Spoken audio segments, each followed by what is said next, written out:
that. I'm back. Woo!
So, what's up, guys?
Have I seen Parasite? I have not seen Bong Joon-ho's Parasite yet. If there's something I've learned about myself throughout the past many years of running this channel, it's that I'm not good at seeing good movies. I tend to watch a lot of garbage films. Um, and, out of those garbage films, I tend to spend a lot of my time talking about them versus talking about good movies. Have I seen any of the Hotel Inferno movies? I've seen the first two Hotel Inferno movies. Hotel Inferno and Hotel Inferno's 2, The Cathedral of Pain. I like the first one quite a bit. It's a very fun, gory, kind of first-person perspective kind of splatter film. The second one's alright, I guess. You know, I'm not the biggest fan, but I do like the director. I think the guy's name was Manuel De Santi.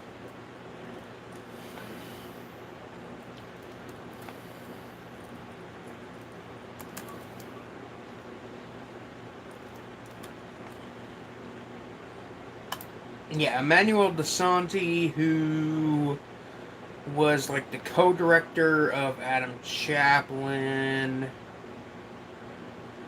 Oh no, he didn't direct the Hotel Inferno movies. Let me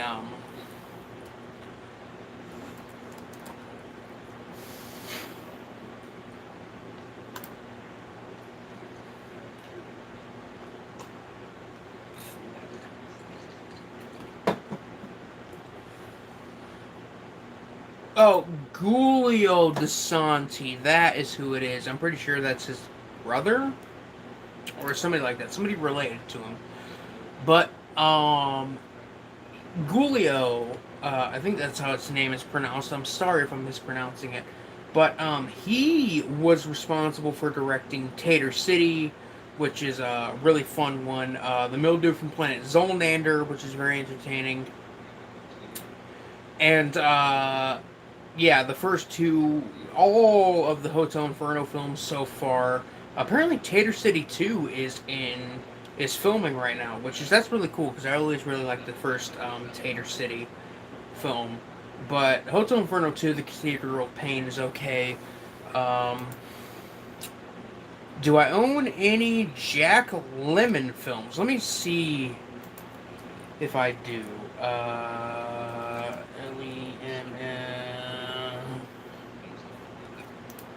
Jack Lemmon.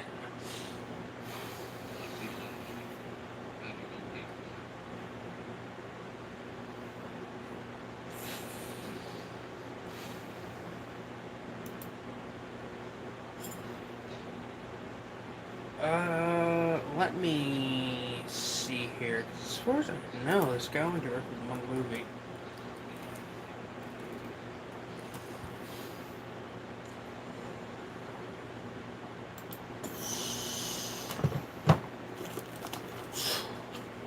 As far as I know, Jack Lemmon only directed like one film, and as far as I know, I haven't seen it.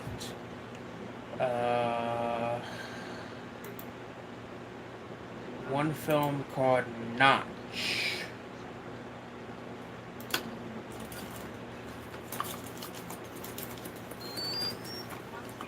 Which is a comedy drama film. I don't think I've seen any Jack Lemmon films. Thoughts on The Lodge? If that's the recent film, I can't say I've seen it yet. It's on my list. The 2019 released in 2020 film The Lodge. I think it's showing at my local art house theater, but I'm not super interested in checking it out. No, I guess it's not playing at my local art house theater yet. The Lodge is a film I have on my list, most definitely. Hasn't come out yet, but have you seen the trailer? I haven't seen the trailer for The Lodge yet. I tend to avoid trailers for most movies, as to avoid hype, because one thing I've learned over the years is that, especially with independent or less than I guess independent. Something I've learned with independent horror in the past few years is that if you go with the trailer and if you watch the trailer, you're gonna be disappointed at the end of it. The only film in recent memory that I have watched the trailer to that I've seen is maybe The Lighthouse. Like, I try not to see too many trailers unless I go to the theater, in which case the trailers are kind of inevitable. Um, so I haven't seen the trailer for The Lodge yet, and I honestly don't think I'll ever watch the trailer for it. It's a film that I do think I will watch because it sounds interesting and it's a somewhat independent film.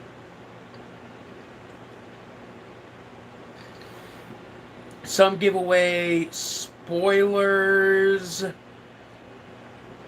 I ran into at the movie. Yeah, there are some trailers for films that do give away reveals and twists for the film. I think one of the best examples I've recently kind of realized is the trailers for the film Dream House, which I think was like an early 2010s kind of psychological horror film. I remember the trailers for that movie um, when the trailers first came out. I remember the trailers being like playing it as a supernatural film, and then the trailers just kind of. And then upon watching a couple of the trailers recently, I've realized that the trailers give away the entire film. How many of Fred Olin Ray's films have I seen? That is a good question. Let me look here. Fred Olin Ray.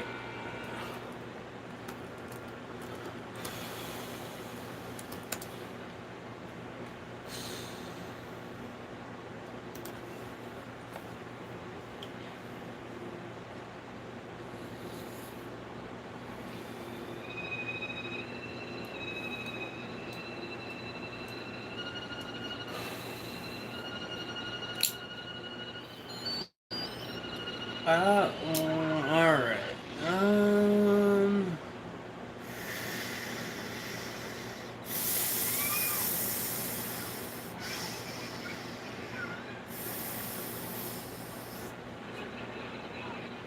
Okay. Out of Fred Olin Reyes films, I have seen.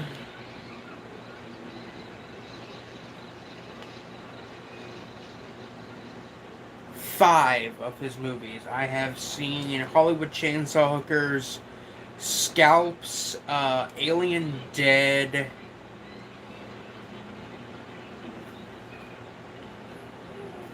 I think I've also seen Invisible Dad and Invisible Mom. I've seen a decent number of Fred Olin Ray's films. When I say a decent number, I mean like literally five movies. But I do like Fred Olin Ray as a director. He's a very interesting cult film director. Um, I can't say I have a legit opinion on him yet, but he's done some interesting stuff. I mean, like legitimately, out of the five movies I've seen from him, I liked you know, two, maybe I want to say two and a half, because there's some parts of Scalps that are pretty interesting. Um, I've seen a couple of his movies, and I really do like them. They aren't perfect, but he's an interesting cult film icon, similar to Jim Wynorski, who is another director who did a lot of weird, bad stuff. Um, yeah, let's go with the 8mm film uh, filter for this stream.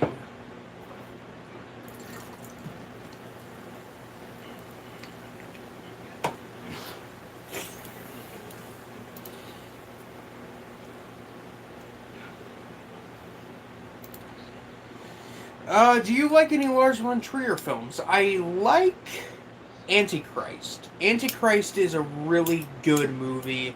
I stand by that film. I will stand by the film to the day I die.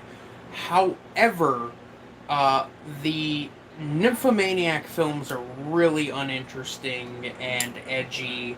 Same with The House That Jack Built, and as a result, I've been kind of apprehensive about seeing some of his other movies. I've heard great things about Dancer in the Dark, and that's one that is on my list. I'm pretty sure that there's another film from him that I've been meaning to see. Melancholia. That's another one that I've been meaning to see from Lars von Trier. I'm not the biggest fan, personally, but I do appreciate his films when he does actually try to create something that's interesting and thought provoking, like Antichrist, for example. Other times when he's just trying to be an edge lord, like with the house that Jack built, or Nymphomaniac, it's kind of just painful to watch. Favorite Andy Milligan film? Now this is a fucking question. Okay, I don't know if this is known by anybody, but by a lot of people, but I love Andy Milligan's films. Um, I adore Andy Milligan, actually. Even his really awful stuff, like The Man with Two Heads or Bloodthirsty Butchers. Even that stuff I kind of appreciate from Andy Milligan. Um, Before I get into the answering this question, I have to talk about the book I read, part like half of, about Andy Milligan, which is Gutter Art Tour: The Films of Andy Milligan, which is a book I would highly recommend anybody who is into cult cinema read, even if you hate Andy Milligan movies, because it really does dive deep into the unintentionally kind of thematic elements of Andy Milligan's stuff, of Andy Milligan's films. But either way, my favorite Andy Milligan film would probably have to be a tie between Carnage and The Ghastly Ones.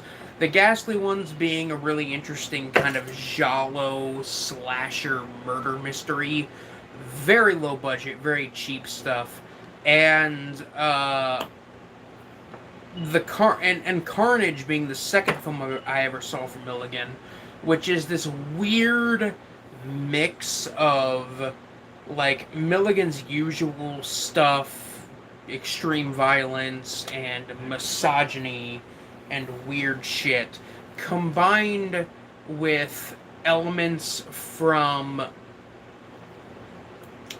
stuff like Amityville Horror and Poltergeist. It's basically a Poltergeist ripoff, but with that Milligan flair. Like, you usually don't expect a haunted house movie to be a gore fest. But with, with Carnage, that film is legitimately an absolute fucking gore fest. And I really like that movie. That one's on YouTube. I don't know off the top of my head. I can't say whether or not that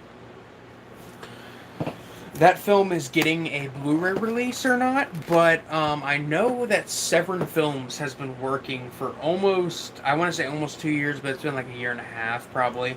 For about a year and a half now on a Andy Milligan box set, which they have promised. They have kind of like hinted at the fact that they have fucking the Ghastly Ones on this set, as well as a couple others, but I know that they have the director's cut, the seemingly lost director's cuts of Torture Dungeon, The Man with Two Heads, Torture Dungeon, and did I say Torture Dungeon? Torture Dungeon, The Man with Two Heads, the Rats Are Coming, The Werewolves Are Here, and I think like one other film, I can't remember the title, but I know that they said they had the rare, unseen director's cuts of those films, which really gets me excited. But I still really love, those movies. But I still really love Andy Milligan. He's a director that I think is really underappreciated. His brilliance is a case of brilliance in the sense that it's completely unintentional, but I still really like his films. In terms of favorite Andy Milligan films, again, the ghastly ones, Carnage, and Flesh Pot on 42nd Street are probably my favorite Andy Milligan films. Flesh Pot probably being the number one choice. It's a very great kind of sexploitation drama. Did I ever see the Korean film The Butcher? Banned in Korea, I love the hell out of that film. Is that the one that is like, basically people being chased through a kind of underground maze or kind of a labyrinth by killers, and it is from their perspective as they have cameras strapped to them? Because I haven't seen that film as of yet. If it is that film, it's one that is on my list. I'm pretty sure it's on my list. Let me double check here.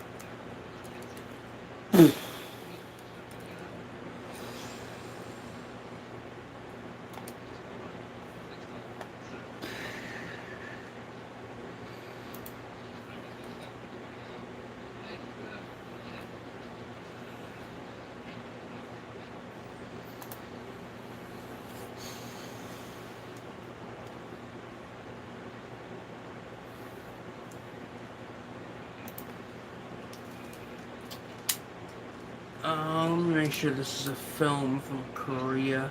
Yeah, snuff film from both the perspectives of the killers and the victims.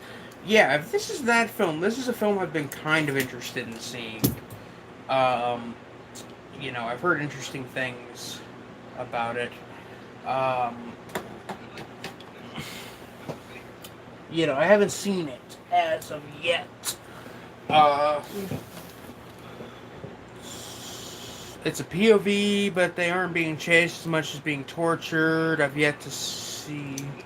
Oh, okay, yeah. No, that film was on my list, most definitely, but it's not a film that I'm like clamoring to check out. Favorite Roger Corman film? That's a hard one for me because I really do like a decent amount of Roger Corman stuff. I actually just wrote a review on my Letterboxd of the Roger Corman produced film Bloodbath, which is an immensely interesting film, based mainly on his backstory. If I had to choose a favorite Roger Corman film, it'd probably have to be. Ooh, I can't say 100%. Let me just. Roger Corman.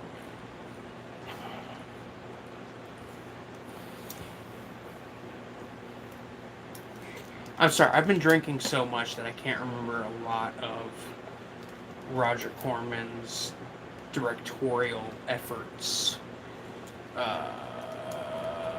Come on.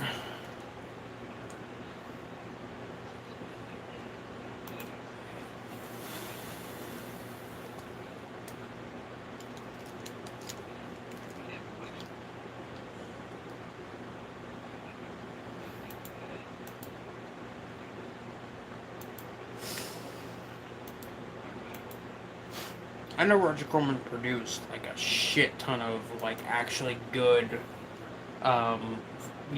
cult horror films, but I need to see the list of films he directed in order to give a answer to this. Okay, Pit and the Pendulum, House of Usher, Bucket of Blood, The Terror, Creature from the Haunted Sea.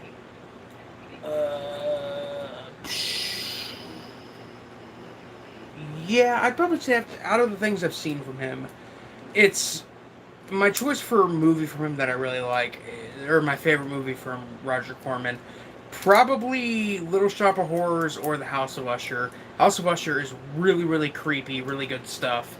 Little Shop of Horrors is a really great horror comedy. Alternatively, I would say, Pit and the Pendulum and Bucket of Blood, because those are both also really good films from him. Um, and those films are also both, one is really creepy and one is really, like a kind of funny, goofy horror comedy. So, yeah, I would probably have to say House of Usher is probably my favorite Roger Corman film, with Little Shop of Horrors at a very, very close second.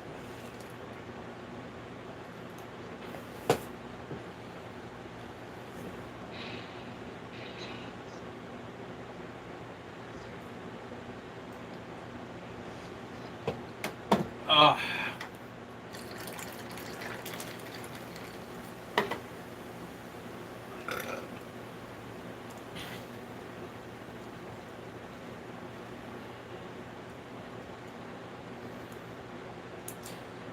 do I not like the August Underground trilogy? I'm not a fan of the trilogy. I do, however, and I will go off screen.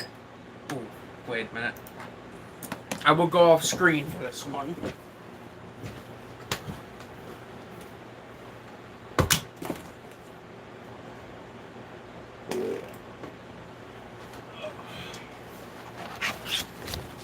Oh, I do own all of the August Underground movies. I own all of them. Let that be known. I bought these all from the booth at Cinema Wasteland.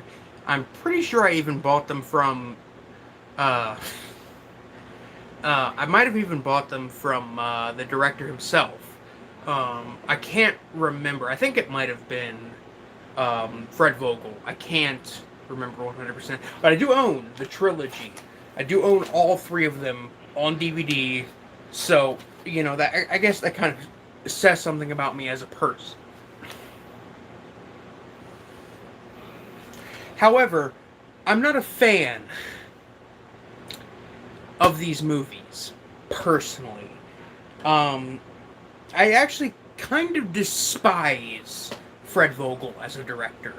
Don't get me wrong, like, these films are kind of well made in their own right, in the sense that they feel like real snuff, which is kind of the point, so I will give credit where credit is due. Specifically, Mortem, which is fucking horrific, and a film I would not recommend to anybody. I will give credit where credit is due. Like, these films are definitely kind of well made in their own right as kind of snuff films, as pseudo snuff films. But, still. But still, they aren't entertaining or enjoyable movies, in my opinion. They're all pretty disturbing. Mortem's probably the most disturbing, mainly because you have that segment at the end involving the one character, like, killing and having sex with a dead child, which is fucking horrific. But I own them all, so I think that says something about me. But I'm not the biggest fan of them. Favorite Takashi Miike film. He's one of my favorite directors. Ichi the Killer is one of my favorite films. I would probably have to say Audition is my favorite Takashi Miike film. Ichi the Killer is definitely second, but Takashi Miike is a very interesting director. I really like his stuff. He does some interesting stuff, as well as, a series of other stuff that's just not as interesting. But I do like Ichi the Killer. I like Imprint quite a bit. Gozu is pretty interesting. Visitor Q is also a really good kind of social satire on traditional family values. But Audition is one that really got under my skin and fucked with me the most. And I know that that's kind of like the cliche answer when people ask, like, most disturbing movie ever made, or one of the most disturbing, or, best Takashi Miike film, but that's just because Audition is fucking amazing. I like that cup. Thank you. I can't necessarily say that I live in Ohio, I live in Columbus, but I'm not necessarily a Buckeye fan. But this is just a glass from downstairs. I could dig out one of my ghost pint glasses, or actually, you know what? Fuck it. I'm transferring to my Super 8 pint glass that has like ninja fruits and a ninja cactus on it. Each of the Killer, Imprint, and Gozu are my favorite films from him. Yeah, I can agree with that. You know, Each of the Killer is definitely really great. You know, I often have people say to me, like, there are no good live action adaptations of anime or manga. And Each of the Killer, Rikio, and Female Prisoner Scorpion, and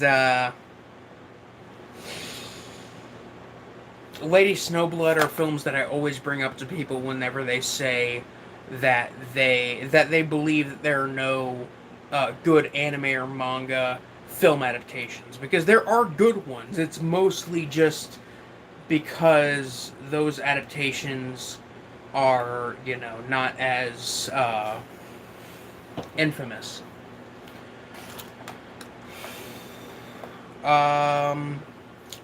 Honestly, Penance bothered me the most. There are some segments of Penance, of August Underground Penance, that I'm not a big fan of.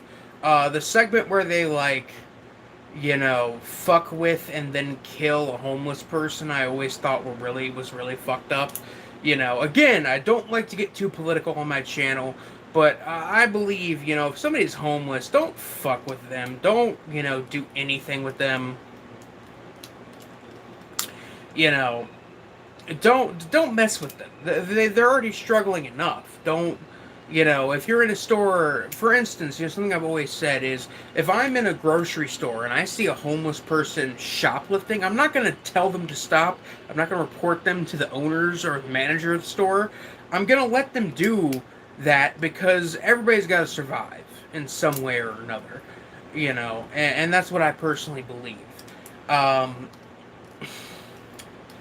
Visitor Q and Audition, I almost forgot. Audition felt more real. Audition is an extremely real film. It's a very uncomfortable film in how real it is, because, you know, when I recommend Audition to people, they often kind of start to forget after the first, like, 20-30 minutes that I've recommended them a horror film.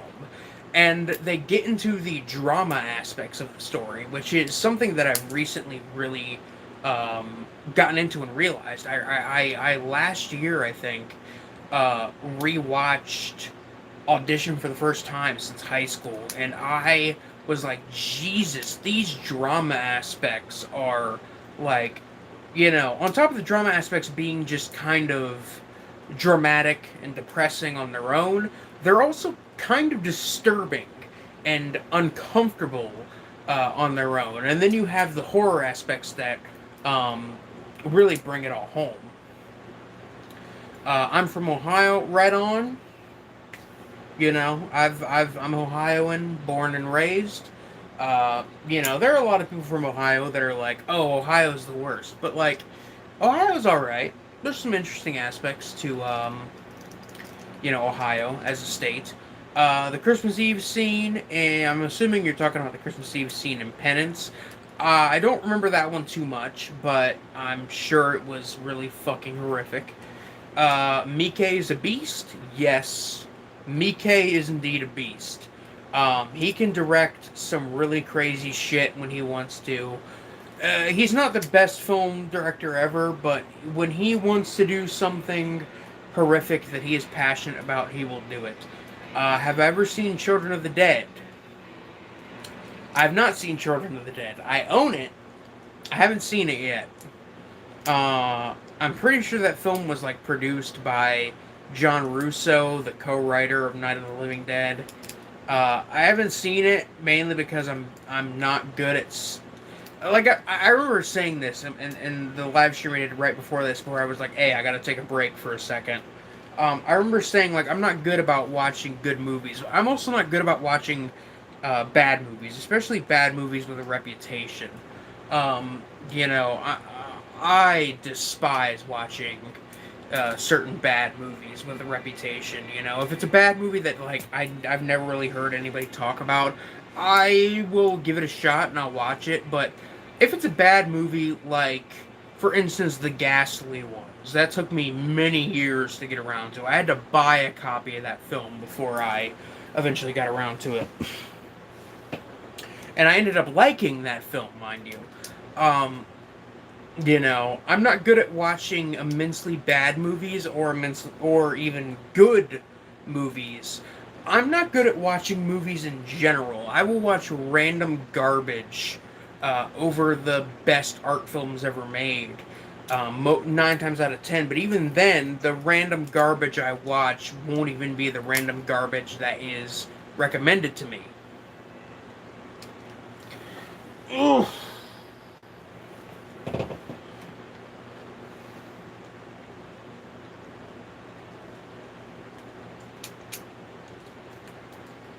A residue resin pleasantly surprised me. Let me see.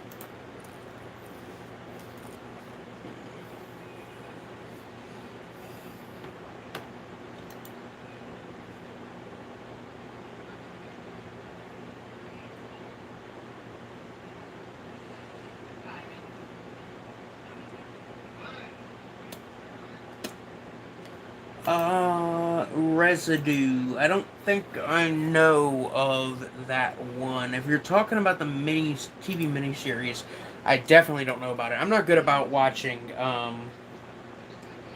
You know, if there's one thing I'm necessarily, you know, if there's two things actually, two things I'm not good about watching. It's good movies and TV shows. I started watching Twin Peaks like actually 5 years ago. I started watching Twin Peaks. I still haven't finished it. I'm one episode into season 2, last I checked, and I still haven't finished Twin Peaks. Um, the X-Files, I started like the first episode of, and I never finished. Um, the Twilight Zone, I'm relatively far in. I haven't finished all of it yet, but I've been trying to finish the original Twilight Zone for many, many years now. Uh, You know, so if you're talking about Residue, the UK science fiction, or not science fiction, I guess it's science fiction, let me see here. Yeah, science fiction, thriller, mystery, drama, horror series. Um, I'm not familiar with. What movie surprised you and how bad it was? You know? Ooh. Let me look.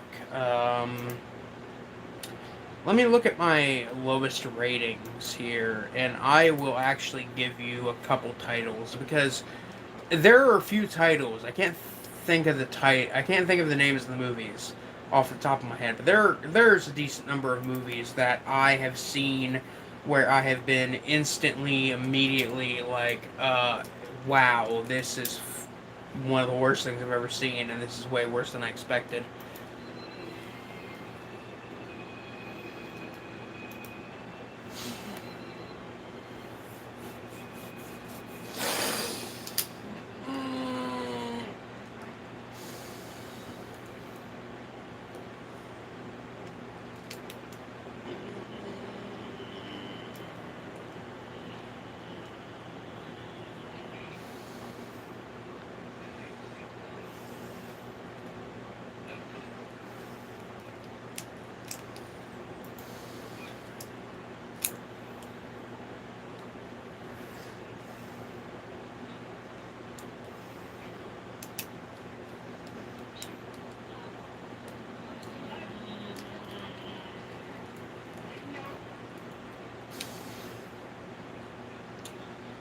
Uh,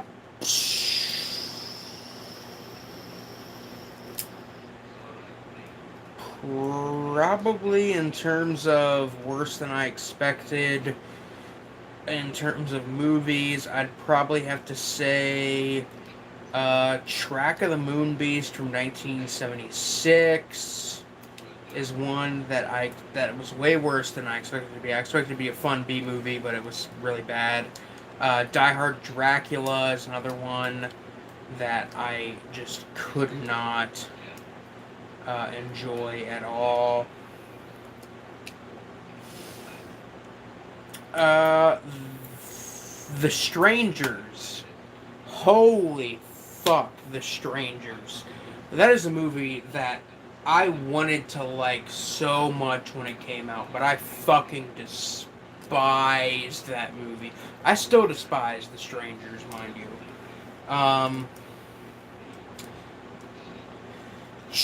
The Grudge 2, Terror Toons 3. I wanted to like Terror Toons 3.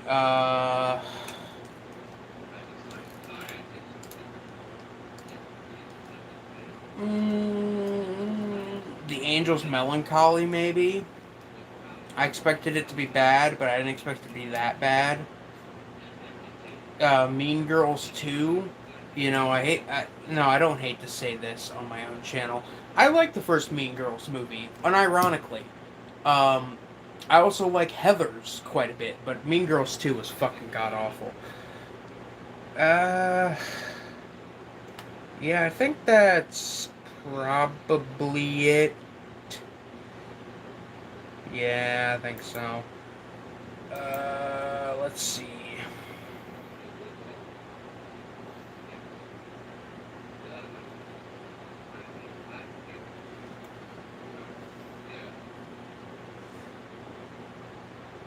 Terror Toons was hella weird, yes. Terror Toons is bad. Like, the first two Terror Toons movies, holy hell, they're god awful. The third one is even worse. Mean Girls is a good movie, most definitely. I stand by that as somebody who owns a Blu-ray of Heathers. Most definitely. It ripped off Eels horribly. I'm assuming you're talking about The Strangers, which most definitely it ripped off Eels.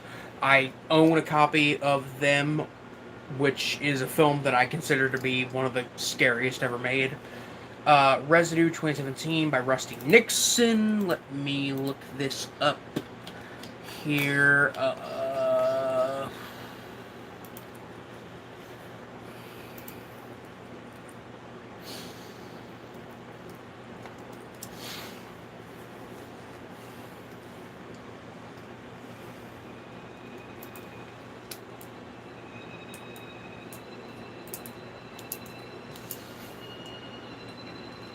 Residue 2017, Rusty Nixon.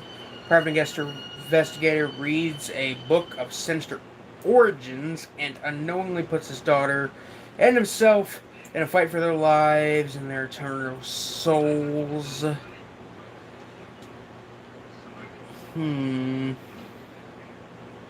Yeah, no, I mean, this looks interesting, most definitely. I will definitely add this to my list on Amazon Prime. This definitely looks as if it is something that I will maybe give a watch one of these days. Like I said, I'm not good about watching most movies, especially good ones.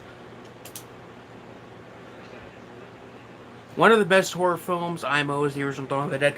Most definitely. I actually own multiple copies of the original Dawn of the Dead. Let me go grab them to prove myself.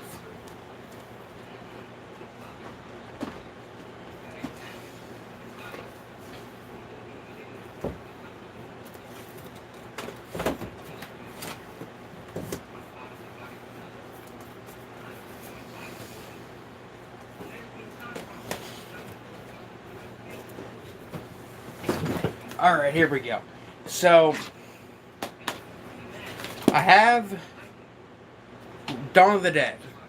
The,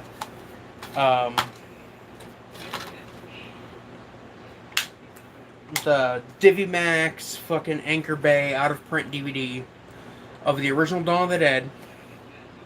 That I bought. I remember this very specifically. I bought this right after I did my fucking SATs in high school. I remember buying this, and I remember watching it right after finishing them when I got home, and This copy has, I will never sell this copy because this is a copy that is very, very, very dear to my heart. I love this movie, especially this copy.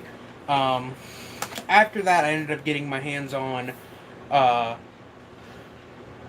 this European cut of the film, Zombie, which I've never watched this copy, but I remember getting this for a fairly decent price, which is cool. Let me just make sure. Jeez. And in this copy, which kind of disappointed in, mainly because of the signature that's on it, but that's a story for another time. Dawn of the Dead, the Ultimate Edition, which is all 3 cuts of the film. I remember paying like $20 for this on eBay, which is fairly decent because I know that this goes for like $25. I'm pretty sure this is Anchor Bay.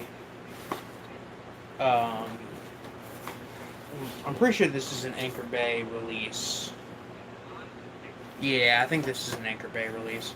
But it's got all of the different versions. I've watched them all. It's one of my favorite movies of all time, Dawn of the Dead. And as you can see, it's autographed by Tom Savini, who, on top of doing the effects, was in the film. But still, I own multiple copies of Dawn of the Dead, of the original Dawn of the Dead. It's one of my favorite movies of all time. So, there's that. What's your opinion on collecting 4K discs? Do you think any other labels like Scream Factory or Vinegar Syndrome will eventually re-release everything in that format? Maybe. That's a very hard maybe, because as of now, people always assume something I've found that's very interesting is that people assume that everybody buys Blu-rays. Don't get me wrong.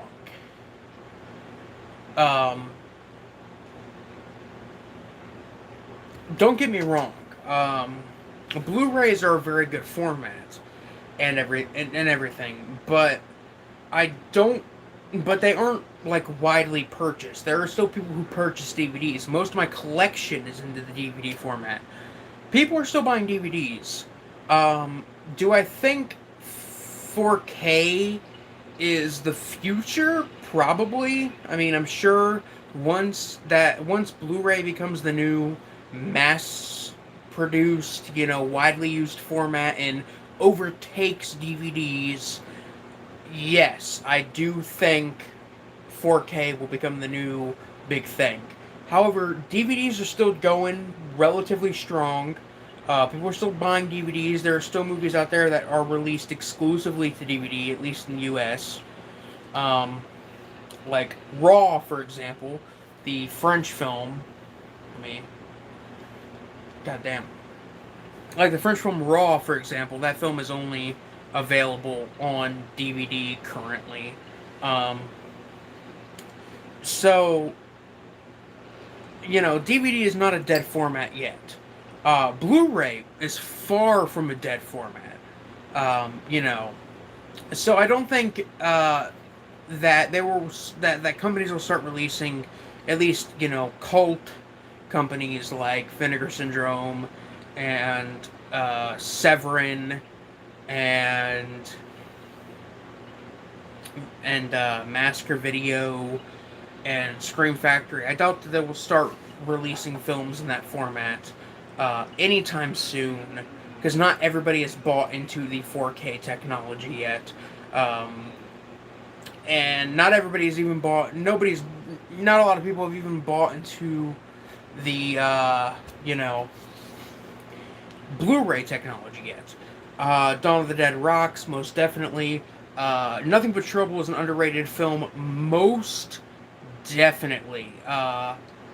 Love how much the cast, love the behind-the-scenes stories, and how much the cast loved Dan Aykroyd. I genuinely really like Nothing But Trouble, and I think it's a shame because that film has only been released on DVD.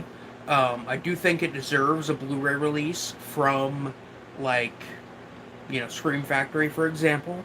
I would love to see a release of the R-rated version of Nothing But Trouble, because as far as I know, that version still exists.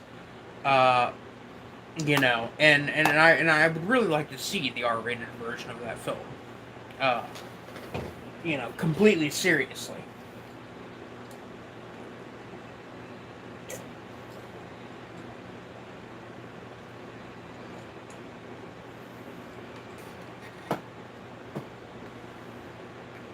Have you seen Green Room? Excellent movie. Yes, actually. I saw Green Room in theaters when it came out. And I even own a VHS bootleg of Green Room. That is a really, really great movie. It's an absolute shame that Anton Yelchin died in a car accident, because he was really great in that movie. He was also really great in a film called Alpha Dog, which is a crime thriller inspired by an actual kidnapping that happened in the early 2000s. But still, Green Room is really great. I remember seeing that when it came out in the theater, and it was really, really intense and uncomfortable. Tremors has the best series and sequels. Tremors is definitely a horror film series that is up there on the list for me. The fourth one I'm not necessarily a fan of. The fifth and sixth one are okay, but the first three are like legitimately really good in my opinion, especially the first two. The first two are great in my opinion. And it's one of the few examples of a horror series that once the sequels go direct to video, the sequels remain good.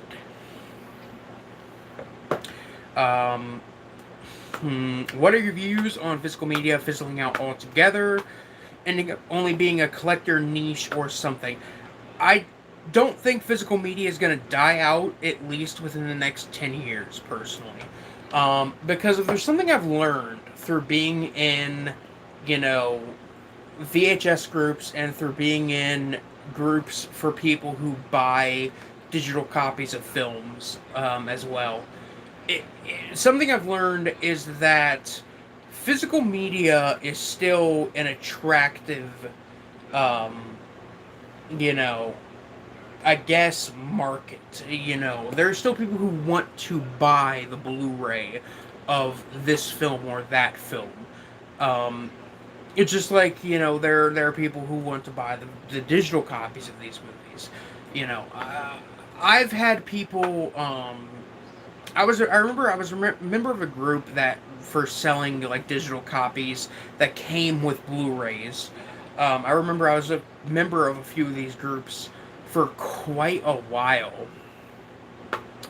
And I remember these groups, I remember being in these groups when I first started out, and I was selling like digital copies of recent films for really cheap. And I remember selling them, and people were saying, "Hey, is this guy a scammer?" And somebody saying, "No, he's definitely not a scammer. He's just providing good deals." And these people in this group were surprised by the fact that I was selling my piece of paper, my code for a digital copy of a film I own on disc for $1. People were surprised by the fact that I was selling a digital copy of a new film for $1. Which I guess is kind of crazy when you look at the prices on like Amazon Prime, for example, for renting or owning a film on Amazon Prime, for example. But even then, I personally don't think that these codes are necessarily like negative or bad things. I just don't value them as much as I value the case and disc itself. The first Cruise movie is fantastic. It has Reba McEntire. She looked pretty young. Yeah, definitely. Which is worse? Puppet Master versus Demonic Toys or Ginger Dead Man versus Evil Bong?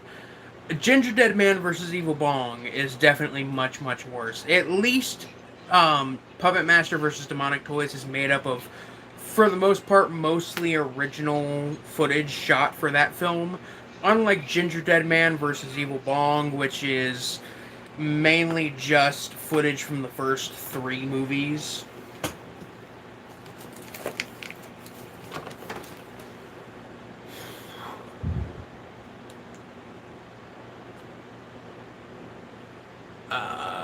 Trying to make sure I got a good battery going.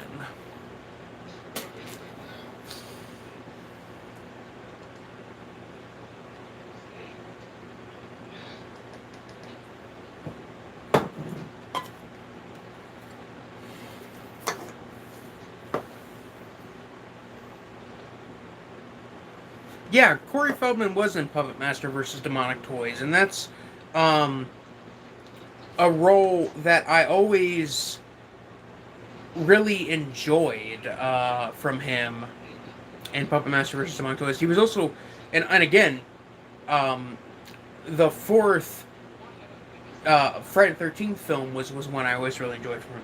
I know he passed away a couple years ago, but have you ever watched the YouTuber Emmer Prevost? I thought his reaction reviews were very good.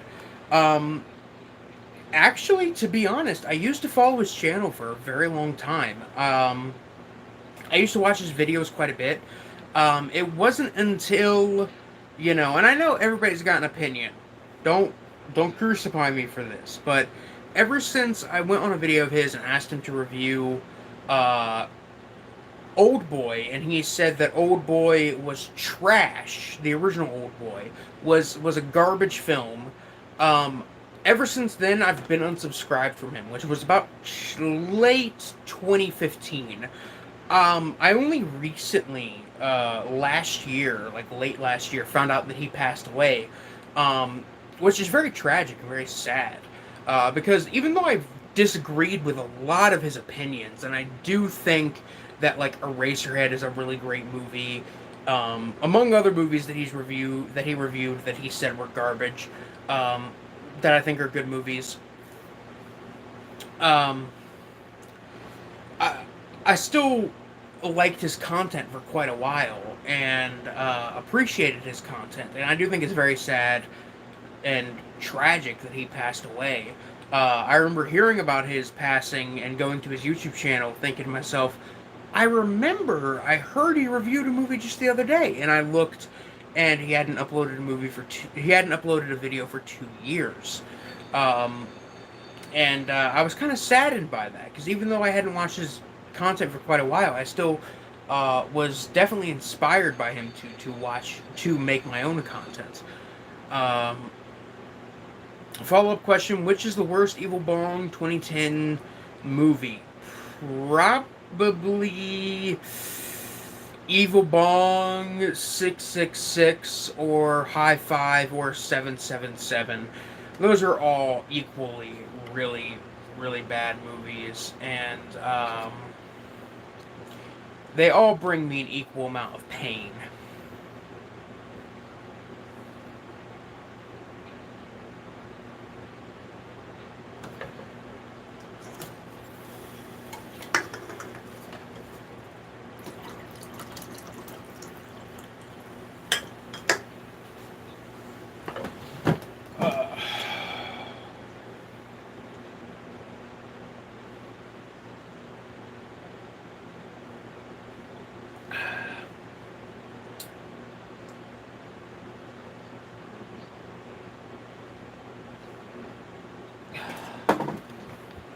Guess it's time for me to crack open a beer. Here we got Rivertown Lemon Bar.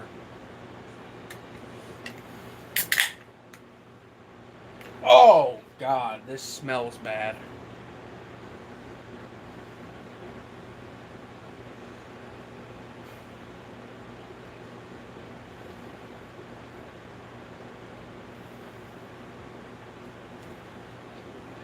Look at that.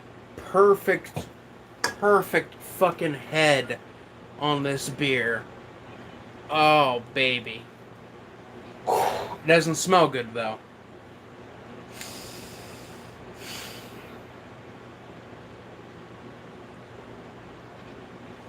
I really don't want to drink this. I haven't had one of these yet. I bought a 4-pack for really cheap, so.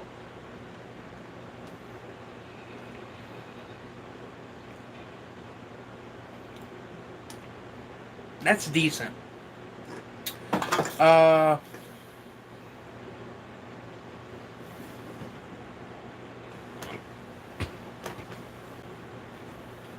let's see. I remember in Evil Bong 1, the dude was playing Super Mario World on the Super Nintendo with different sound effects. I haven't seen the first one in a very long time. I always remember the first one being very fun, though. I'm sure that is in the film, honestly, because that film is very bad. When is Color Out of Space with Nick Cage out? Oh, that's when is Color Out of Space with Nick Cage out from Skeleton Desire, which is my friend Damon. Um, I do not know when that one is out, Damon. I'm pretty sure it's out on streaming right now. Let me double check here.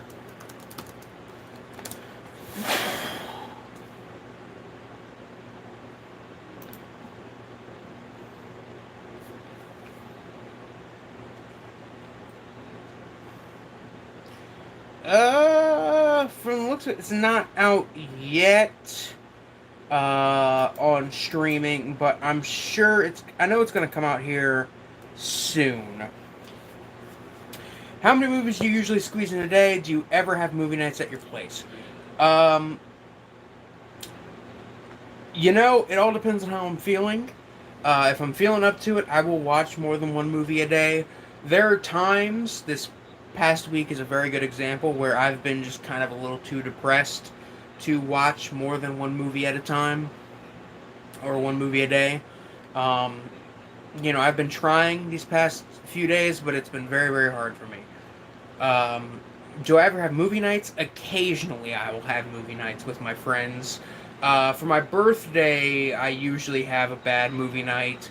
I know a couple years ago, we had a bad movie night, and we watched Phantasm, The Devil's Reign, Dolomite, Texas Chainsaw Massacre 2, Hobo with a Shotgun, Things, and Raw Force, which only a couple of my friends, Skeleton Desire here, Damon being one of them, was awake for Raw Force, which was very, very fun.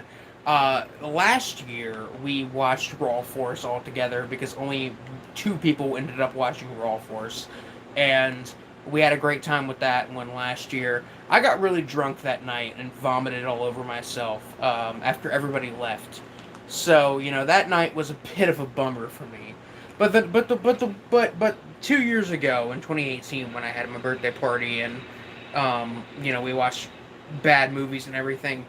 I had officially turned 21 and I got wasted that night, and then the next day I went to lunch with my parents, and I got some beers then too.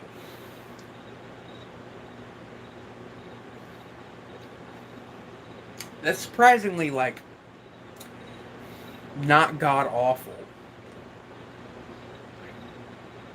I was expecting, because they were selling 4-packs of these for $2. I was expecting this to be absolute fucking piss water, but this is somewhat palatable.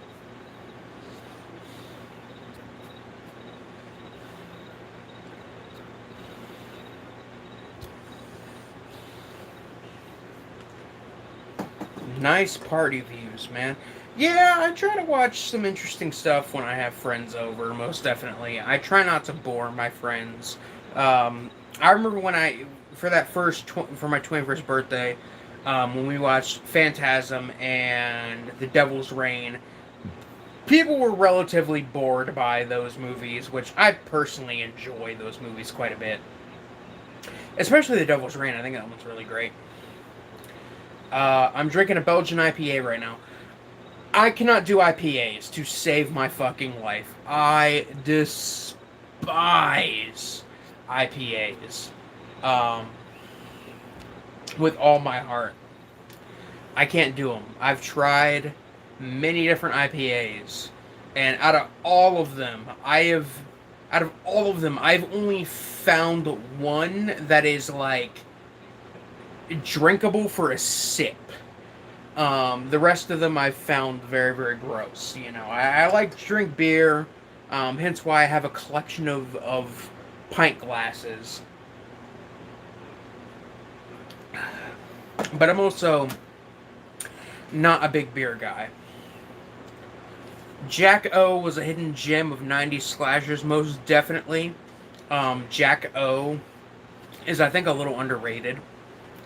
It's one that, in my review I even said, like, it's kind of fun as a backyard horror film because it feels very local and genuine and backyard in its kind of bad, cheesy nature.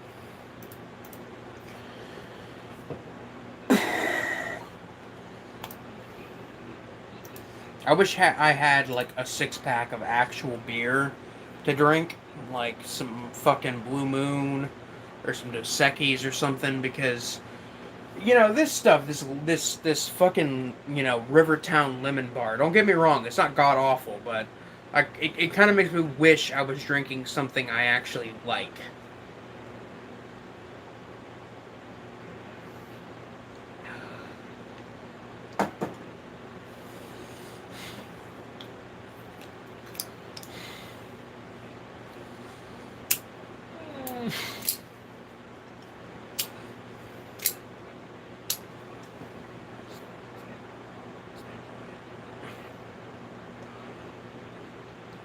Budweiser is my go-to. I can't do Budweiser. The only one I can do out of domestic beers that I can do, and that's only because like I'll buy a pitcher of it because it's cheap at a bar or at a local pizza joint, is maybe Miller. I can maybe do some Miller every once in a while. I've done Bud Light once or twice, but I can't say that I'm a big fan of Bud.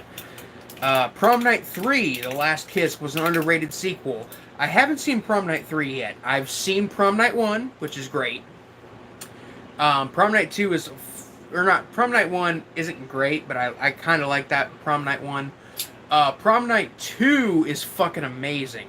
Prom Night 4 is alright. I haven't seen Prom Night 3. I have not seen Cannibal Girls. I think that one is on my list as well. I have a very long list of movies I need to see. Are there any genres, series, sequels, director's work you're trying to complete in your collection? I genuinely can't say off the top of my head. For most, like, for a decent amount of like mainstream horror series, I own most of, if not all of the movies in the series. If there was one in terms of like director's work that I would like to like own the complete series of, it's probably, or the entirety of, it's probably Andy Milligan's films. I only own 3 of his movies. No, 4. I only own 4 Andy Milligan films. No, 5, 6 Andy Milligan. I'm sorry. I'm laughing because I'm like we're forgetting, and then I see, oh yeah, I have Monstrosity. Oh yeah, I have The Weirdo. But I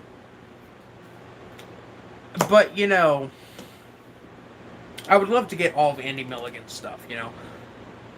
No, I own 7 Andy Milligan films. 7, 8, 9 Andy Milligan. I own 9 Andy Milligan films with Flesh Pot on 42nd Street, Seeds, Vapors, Monstrosity, Weirdo, Seeds, Vapors, Monstrosity, Weirdo.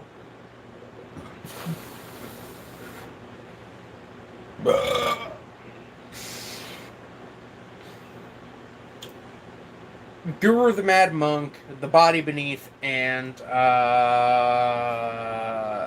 Ghastly Ones. I own 7 Andy Milligan films. The entirety of Andy Milligan's filmography, or um, the entirety of Ted V. Michael's filmography, are two like things that I really want to own.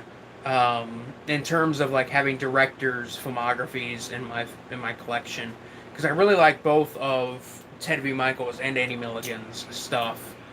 Even their bad, weird stuff is like interesting to me. Other than what's that one that Ted V. Michaels did? Girl with the Golden Boots. That's like the only Ted V. Michaels film I would not want to own. Long live Mary Lou Maloney, aka Carrie Freddy Krueger, the best waifu of female slashers. Most definitely. I think Prom Night 2 is really underrated. I wish there were more kind of female slasher villains. I really can't think of too many off the top of my head, other than Mary Lou and the killer from Sleepaway Camp, whose name I cannot remember for the fucking life of me because I don't own any of those movies. I should own all of those movies on Blu-ray by now, but I just don't because I'm lazy. My battery on my phone is like 7. It's at like 7%, but I don't care anymore. Angela Baker from Sleepaway Camp. Thank you, Christopher Harris. Yeah, Angela is really great in all of the Sleepaway Camp sequels. I really like those.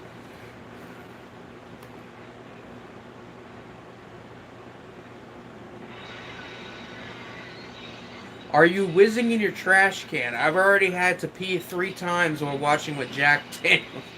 Um, surprisingly, despite being a diabetic, which one of the side effects of is like constant urination, I've only had to go to the bathroom like twice. Um, I'm not pissing in my trash can, at least not yet. And to be honest, I try not to. If I have to go to the bathroom, I will say I will be right back, and I will disappear for like a minute and a half. Uh, but I try not to drink. I try not to piss in my trash can, even when I'm drinking.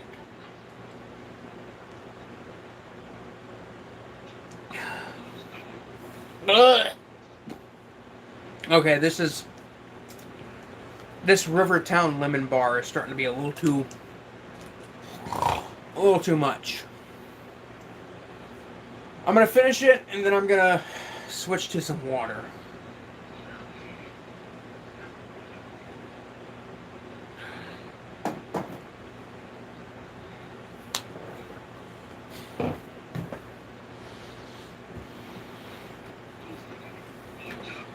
Yeah, in Sleepaway Camp 2 and 3, she was played by Pamela Springsteen, Bruce Springsteen's sister.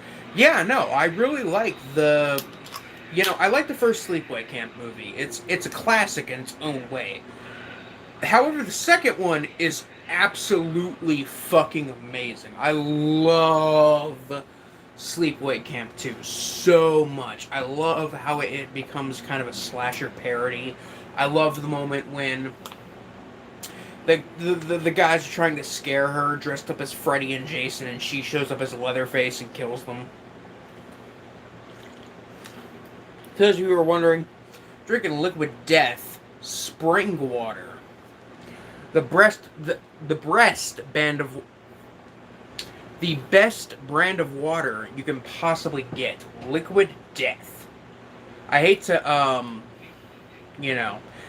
advertise because they're not paying me, but I love Liquid Death, like unironically. This is a really great brand of water, and it's really refreshing and just so good. It's a little pricey. It's like $20 for a 12-pack of Tall Boys, but it's refreshing, especially when it's like really cold.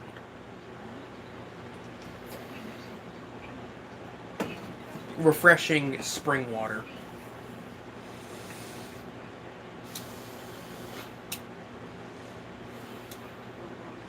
She killed the son of the cop from Sleepaway Camp 3. I've seen Sleepaway Camp 3 once. I've seen Sleepaway Camp 2 multiple times. The first Sleepaway Camp I've seen it, I think, 3 times. Um, the first one is like legitimately kind of creepy. The second one is just very fun, and the third one I remember being very, very decent. Not necessarily bad. I do think it's like a fun entry in the series, and I do plan on buying the Blu-ray of it eventually. I'm just bad about buying Blu-rays of movies that aren't movies I adore. Um, for instance, the upcoming Blu-ray release of My Bloody Valentine. I love My Bloody Valentine. It's one of my favorite movies. And I still haven't pre-ordered the Blu-ray, which comes out this Tuesday, because I'm lazy. And, I don't want to spend $28 on a movie I own when my copy is covered in signatures of the original cast. The rap part is what got me. Yeah, no, I do like that part of the third one. When the guy's just like, when the chick's just like, I don't know how you listen to that stuff, and then she gets really racist.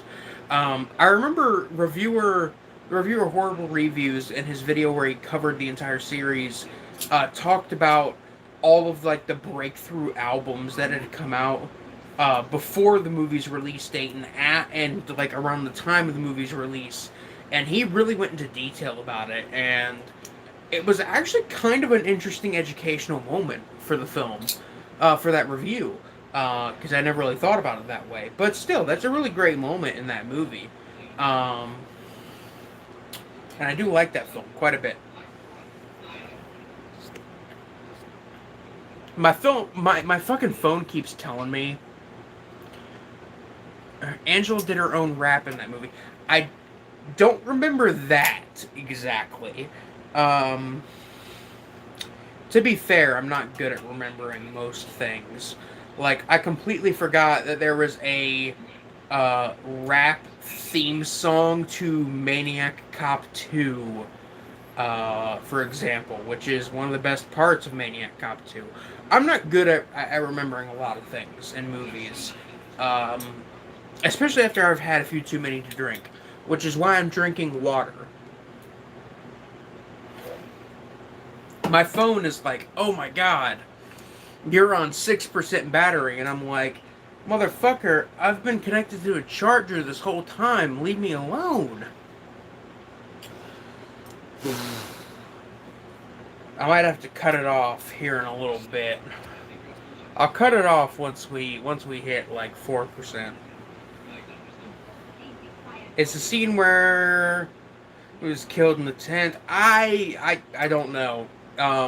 Sleepaway Camp 3 was many years ago for me. That was about 3 or 4 years ago when I first saw that film, and I have not seen it since. When the guy was killed in the tent. Yeah, I don't remember at all.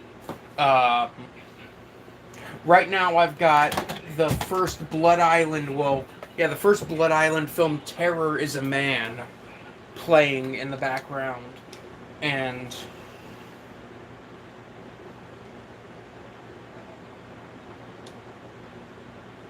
I have no idea what is going on in this film at all.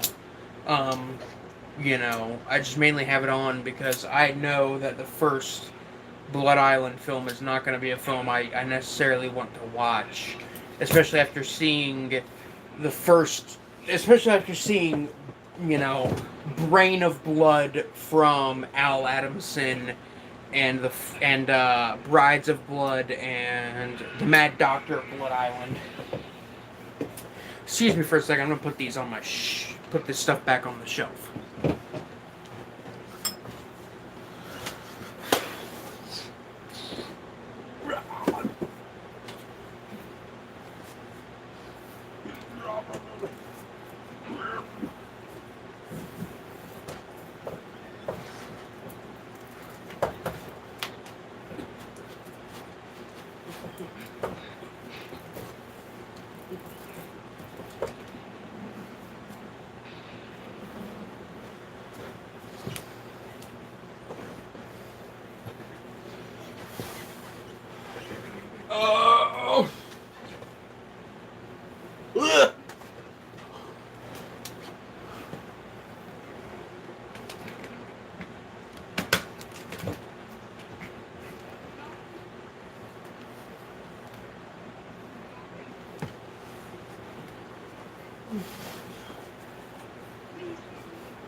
I shall be back. I'm gonna go take a piss.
It was when Riff was listening to the radio in the tent,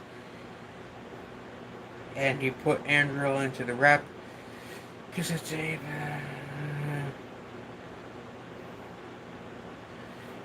killed off in the tent. Yeah, I don't know. I'm gonna get off now. I really enjoy your content. Thank you for making great videos. Thank you, William Glenn, for watching them. I personally don't think I make good content. You know, personally, I try my best, considering that this content is stuff I make in my free time.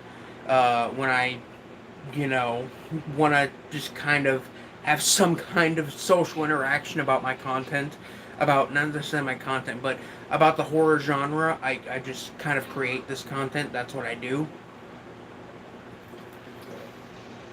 So I legitimately think anybody who watches my content.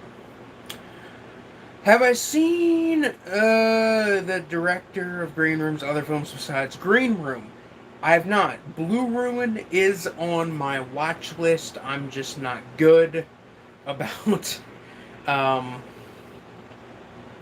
I'm just not good about watching good movies. It's the reason I haven't watched The Godfather 2 or uh, or The Irishman, the Scorsese film from last year. It's a big reason why I haven't watched a lot of good movies, is because I'm not good about watching good movies. I will watch garbage cinema 9 times out of 10. I have to be in the mood to watch something good. Hence why the first time I watched, you know, Citizen Kane and 12 Angry Men and Seven Samurai were times when I was like, kind of feel like watching something good. Have I ever seen Broken Lizard's Club Dread with Bill Paxton? I have not, but Club Dread has been on my list for a very long time. I've always been really interested in that movie. I remember seeing the cover art to it when I was very young in the video store and thinking to myself, that looks kind of interesting. But I haven't seen it. I do like Bill Paxton quite a bit, though. I saw his first, or one of his earliest films fairly recently, which was Taking Tiger Mountain, which was which was like a pseudo kind of art film based on a short novella by,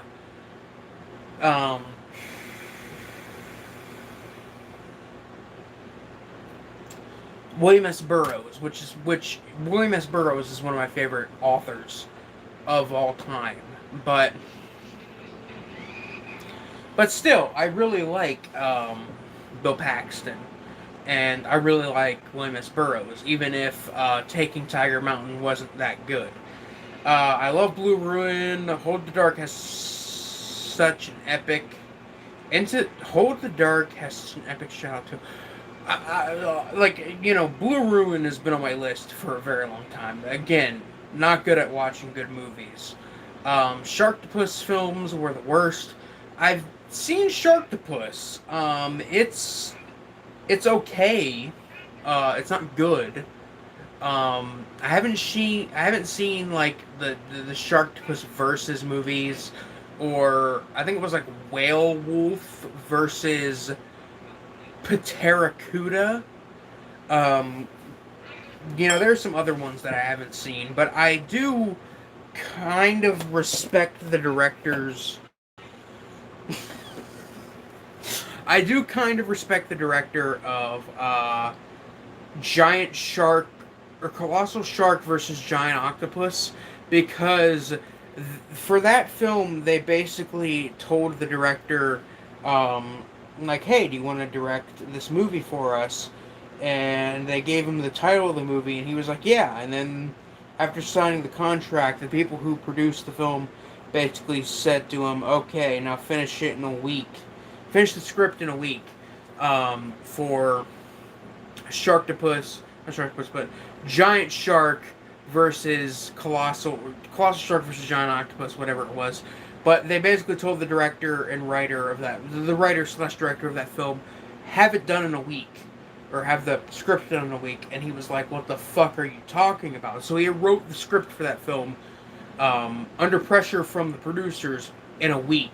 So I kind of low-key respect that. Gotta respect Roger Corman, lol. Yeah, no, he's produced a lot of those movies, and that's not necessarily, like, unlike him. It's not necessarily something I'm like, oh, that's not something Roger Corman would do, because he would most definitely, if he was still directing, direct a movie like Sharktopus, for example. I feel like if he were a modern filmmaker, and if he was still doing movies, he would do something like Sharktopus, because it feels like something he would do. All right, we are on 4% on the battery here, and it's like 1 a.m. So I'm gonna cut it off here. I've done like 1 2-hour long stream and another hour and a half long stream, so I'm gonna have to cut it off here. Thank you to the people who asked questions and were in the chat, and just wanted to be here and hear me bullshit about stuff while drunk. Something I've realized about myself is that even when drunk, I can kind of coherently talk about exploitation films, and that's something that I've noticed about myself, which I think shows or says something about me as somebody who enjoys these kind of movies. But anyway, guys, thanks for showing up, asking questions, and anybody who might be watching this like a month or a week or a day from after this stream, I will most likely reply to your comments if you leave comments, and I appreciate every single one of my viewers, even if somebody just occasionally drops in and watches one of my reviews every other month. I appreciate every single one of my viewers, and anyway, guys, this is Biscuit Boo Horror Reviews, signing off. Peace.